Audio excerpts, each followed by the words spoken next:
భారత star cricketer Hardik Pandya Bollywood నటి దిశా పటానితో ప్రేమలో పడినట్టు వార్తలు వస్తూ ఉన్నాయి. ఈ ప్రేమ మరింత ముదిరి పాకాన పడడంతో వారిద్దరూ పెళ్లి చేసుకునే అవకాశం ఉన్నట్లు సమాచారం. మార్చి 4న ఆమె బర్త్డే నాడు కూడా పాండ్యా ఎలాంటి విషెస్ చెప్పకపోవడంతో విడాకుల వార్తలకు మరింత ఊతమిచ్చింది. అలాగే నటాషా కూడా కుమారుడి ఫోటోలు తప్ప పాండ్యాతో ఉన్న ఫోటోలను ఇన్స్టా నుంచి తొలగించింది.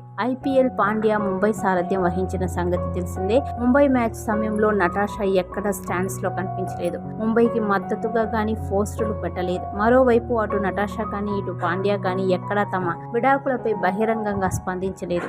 దీంతో తన మొదటి భార్య సెర్బియన్ డాన్సర్ మోడల్ నటాషా స్టాంకోకు విడాకులు ఇవ్వొచ్చంటూ దుష్ప్రచారం సాగుతోంది. ఈ ప్రచారంపై హార్దిక్ పాండ్యా భార్య నటాషా స్టాంకోవిక్ స్పందిస్తున్నారు. బాలీవుడ్ నటి దిశా పటాని బాయ్ ఫ్రెండ్ గా చెప్పుకుంటున్న అలెగ్జాండర్ అలెక్సలింగ్ తో మీడియా కంటపడిన నటాషా పాండ్యాతో విడాకుల వార్తలపై అడిగిన ప్రశ్నకు సమాధానం చెప్పకుండా నవ్వేసి థ్యాంక్ యూ అని వెళ్లిపోయారు. విడాకుల వార్తలపై నటాషా ఇలా స్పందించడం ఇదే తొలిసారి.